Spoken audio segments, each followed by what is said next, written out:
بسم اللہ الرحمن الرحیم ذالک الکتاب لا ریب فیہ ھدی للمتقین۔ یہ قرآن مجید وہ کتاب ہے جس میں کوئی شک نہیں، پرہیزگاروں کے لیے ہدایت ہے۔ السلام علیکم ناظرین، آج ہم بات کریں گے قرآن مجید کے حوالے سے کہ اللہ نے قرآن مجید کو کیوں نازل کیا اور قرآن مجید کو کہاں نازل کیا۔ قرآن مجید سرزمین حجاز یعنی مکہ، مدینہ اور ان کے شہروں کے اطراف میں نازل ہوا۔ البتہ سورۃ البقرہ کی آخری 2 آیات نبی اکرم صلی اللہ علیہ وآلہ وسلم کو معراج کی شب آسمان پر عطا کی گئیں۔ قرآن مجید کا نزول نبی اکرم صلی اللہ علیہ وآلہ وسلم کے قلب مبارک پر ہوا۔ ارشاد باری تعالیٰ ہے کہ اے نبی صلی اللہ علیہ وآلہ وسلم، کہہ دیجئے کہ جو کوئی دشمن ہوا حضرت جبرائیل علیہ السلام کا تو وہ سن لے کہ انہوں نے اس قرآن کو نازل کیا ہے آپ صلی اللہ علیہ وآلہ وسلم کے قلب مبارک پر اللہ کے حکم سے۔ قرآن حکیم اصل میں اللہ کی کتاب ہے۔ قرآن میں اللہ نے فرمایا کہ وہ عزت والا قرآن ہے جو ایک محفوظ تختی میں لکھا ہوا ہے اور وہ ہمارے پاس لوح محفوظ میں بڑے رتبے کی اور حکمت بھری کتاب ہے۔ یہ وہ کتاب ہے جس میں کوئی شک نہیں، قرآن حکیم نوع انسانی کی روحانی تسکین کے لیے نازل ہوا۔ اللہ ہمارا رب ہے، اس نے جہاں ہماری مادی ضروریات کی تسکین کا سامان کیا ہے وہیں ہماری روحانی ضروریات کو بھی پورا کیا ہے۔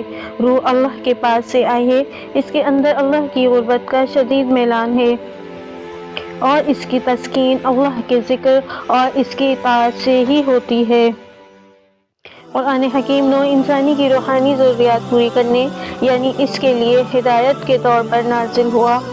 قرآن حکیم ھدی للناس یعنی ہر انسان کے لیے ہدایت ہے، البتہ اس سے ہدایت صرف طلبگاروں کو ہی ملتی ہے۔ قرآن حکیم ذریعہ حصول ثواب و برکت بھی ہے، یعنی اس کے پڑھنے سے ثواب بھی ملتا ہے اور برکت بھی ہوتی ہے۔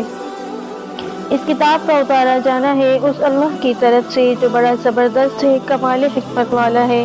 قرآن حکیم اللہ کا کلام اس معنی میں ہے کہ اس کا نزول نبی اکرم صلی اللہ علیہ وآلہ وسلم پر تحریری صورت میں نہیں بلکہ کلام کی صورت میں ہوا۔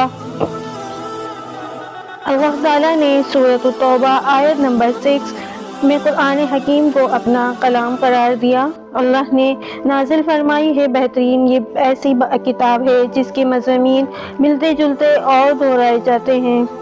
اس سے رونگٹے کھڑے ہو جاتے ہیں ان لوگوں کے جو ڈرتے ہیں اپنے رب سے، پھر ان کے بدن اور دل نرم ہو کر اللہ کی یاد کی طرف متوجہ ہو جاتے ہیں۔ اللہ نے فرمایا، لوگوں تمہارے پاس رب کی طرف سے نصیحت اور دل کی بیماریوں کی شفا اور مومنوں کے لیے ہدایت اور رحمت آ پہنچی ہے۔ اے نبی صلی اللہ علیہ وآلہ وسلم، کہہ دیجئے کہ یہ قرآن اللہ کے فضل اور اس کی مہربانی سے نازل ہوا ہے، تو چاہیے کہ لوگ اس پر خوشیاں منائیں۔ یہ اس مال و اسباب سے کہیں بہتر ہے جو لوگ جمع کرتے ہیں۔ دیکھو یہ قرآن نصیحت ہے، بس جو چاہے اسے یاد رکھے۔